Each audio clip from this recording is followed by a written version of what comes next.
Em A Arte da Guerra, Sun Tzu escreveu que a velocidade é a essência da guerra. Certamente, quando Sun Tzu escreveu isso, ele não esperava que Hitler levasse isso muito ao pé da letra. As drogas estimulantes, que tinham vários nomes como speed, pílulas de ânimo, anfetaminas e outros, foram vendidas em grande escala durante a Segunda Guerra Mundial pelas maiores nações industriais. Bem-vindo ao canal Historiar, e hoje vamos descobrir como as pílulas estimulantes controlaram a Segunda Guerra Mundial. É inegável que as forças japonesas, americanas e britânicas usaram grandes quantidades de brain ticklers, drogas estimulantes, durante a Segunda Guerra Mundial. Mas quem começou essa moda foram os alemães, bem antes dos outros entrarem na onda. Apesar da ideologia nazista ser contra as drogas e considerar o uso social de drogas na Alemanha nazista um sinal de fraqueza individual e decadência moral da sociedade, eles não se importavam em ser hipócritas e usar drogas nas forças armadas. Na verdade, as propagandas nazistas apresentavam um tipo de anfetamina como um privilégio dos soldados. Enquanto outras drogas eram proibidas ou desestimuladas, a velocidade era vista como um produto maravilhoso quando surgiu no mercado no final dos anos 1930. A pílula tinha uma ligação poética com o slogan nazista "Despertai Alemanha", pois iria energizar e aumentar a confiança dos soldados. Isso se encaixava na obsessão do Terceiro Reich com a superioridade física e mental. Enquanto outras drogas, como álcool ou lixo branco, eram uma forma de escapismo, os amplificadores eram úteis para manter a hiperalerta e vigilância. Os exércitos eram fascinados pelo conceito mitológico de supersoldados durante a Segunda Guerra Mundial. Graças à agressiva campanha publicitária da empresa, Pervitin tornou-se conhecido em poucos meses. Os comprimidos eram muito populares e podiam ser comprados sem receita nas farmácias. Pode-se até comprar chocolates embalados com adição de velocidade, mas o uso mais importante da droga ainda estava por vir. De 1939 a 1945, o Terceiro Reich surpreendeu a Europa com sua Blitzkrieg em todas as frentes de batalha. Sua eficiência militar tem sido, desde então, um leitmotiv dos estudos de história. Embora o sucesso nazista nesse período tenha sido atribuído à sua superioridade tecnológica, otimização e estratégias inovadoras, havia algo a mais nisso. A Wehrmacht não deixava nada ao acaso. Tudo foi planejado meticulosamente e com precisão, desde o peso das armas de fogo até os horários do ataque, bem como quando e como usar drogas para melhorar o desempenho. A droga dava mais energia e diminuía as necessidades de sono e fome. Também foi creditada a despertar grande entusiasmo e fazer os soldados acreditarem que a propaganda nazista era toda maravilhosa. Pervitin teve status legal na Alemanha até 1941 e até então foi amplamente distribuída pelo país. Cartazes publicitários foram espalhados por Berlim de 1938 até sua regulamentação em 1941, conforme seu consumo se tornava cada vez mais problemático. De acordo com o livro de Norman Ohler, Blitzed Drugs in Nazi Germany, a nação inteira já dependeu da velocidade em um ponto. Pode parecer uma piada agora, mas Pervitin nunca foi pensada para ser uma droga militar para os nazistas, mas sim para competir com a bebida americana popular na Alemanha chamada Coca-Cola.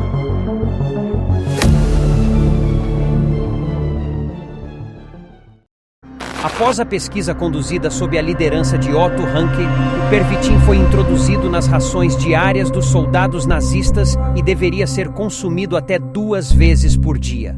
A droga logo começou a mostrar seus efeitos. Os soldados agiam sem medo e ficavam extremamente entusiasmados, mesmo nas situações mais mórbidas. O objetivo de Otto Ranke de derrotar o inimigo com soldados quimicamente aprimorados agora era uma realidade. Os soldados caminharam até 60 quilômetros e trabalharam sem parar por 3 dias sem dormir.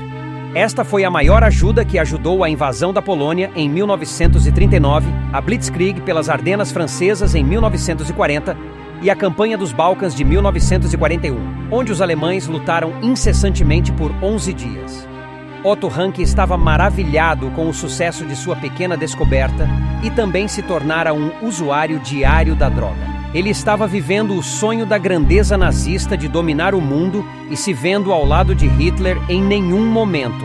Sua correspondência indica que ele e seus funcionários também estavam trabalhando sem dormir e tomando pílulas à torto e à direito, ignorando o limite de prescrição para administrar as demandas autoinfligidas de seus empregos. Antes de desempenhar um papel crucial na invasão da Polônia, a droga foi submetida a um teste executado pelos oficiais médicos da Wehrmacht. Eles ordenaram que os soldados da 3ª Divisão de Tanques o tomassem durante a ocupação da Tchecoslováquia em 1938. O sucesso lá abriu caminho para o uso militar generalizado na invasão da Polônia, que causou a morte de mais de 100 mil soldados poloneses.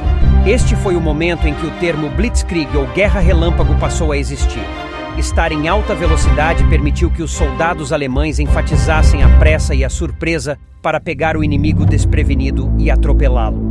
Pervitin eliminou o que diferencia os humanos das máquinas, a fadiga. A necessidade de descansar, dormir e comer era uma história do passado agora e nada estava diminuindo enquanto tanques e companhias de homens marchavam juntos em um ritmo implacável para ganhar a Europa inteira.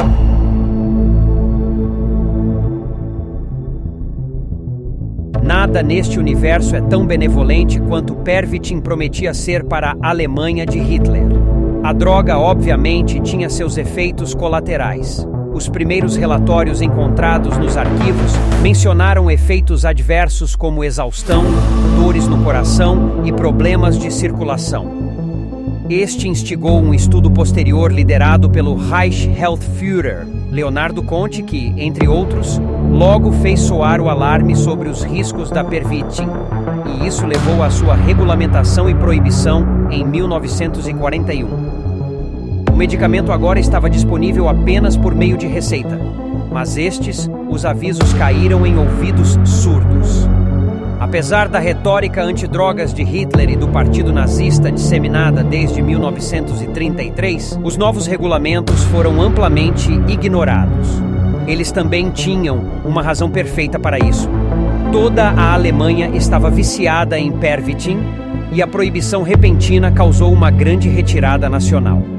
Ironicamente, o próprio Hitler era fortemente viciado. Em vez de causar a redução da dependência econômica alemã de produtos farmacêuticos e enfrentar um problema alarmante de vício, a proibição foi considerada um fracasso, mesmo na frente civil.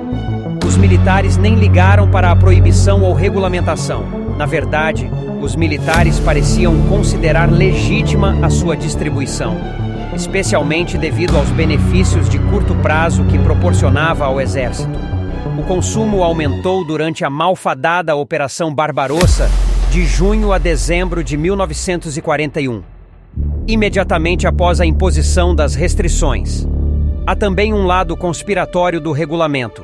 Civis alemães sendo fisgados pelo Pervitin poderia ser considerado um estresse desnecessário na produção de comprimidos aceleradores.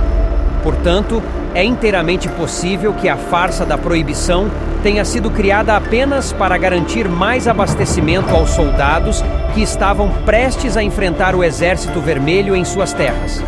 A partir de 1941, o Reich sabia que o Pervitin trazia efeitos colaterais e riscos de dependência. Porém, mesmo quando os soldados morriam de insuficiência cardíaca ou suicidavam-se devido às fases psicóticas, os amplificadores continuaram a abastecer o país até o fim da guerra. A Blitzkrieg dependia da velocidade para avançar implacavelmente com tropas de tanques dia e noite. Foi a causa da queda da Dinamarca e da Noruega em 1940. Em um mês, o exército nazista, em alta velocidade, anexou a Holanda, a Bélgica e, finalmente, a França. Quando entraram na França, os reforços franceses ainda não haviam chegado e suas defesas foram subjugadas pelo ataque alemão.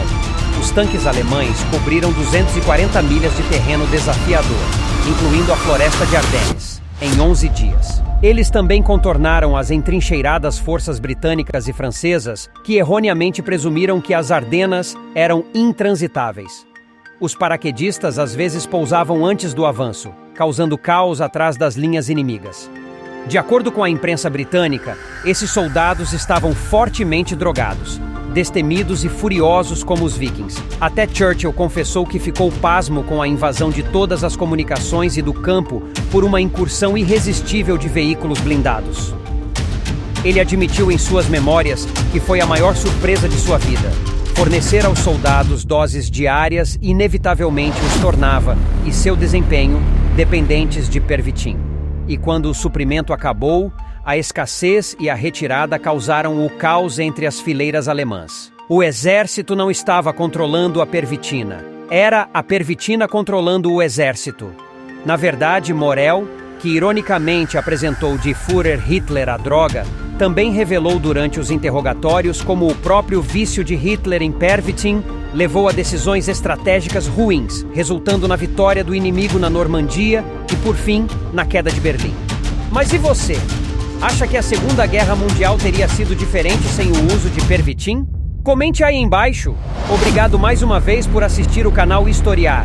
Até a próxima.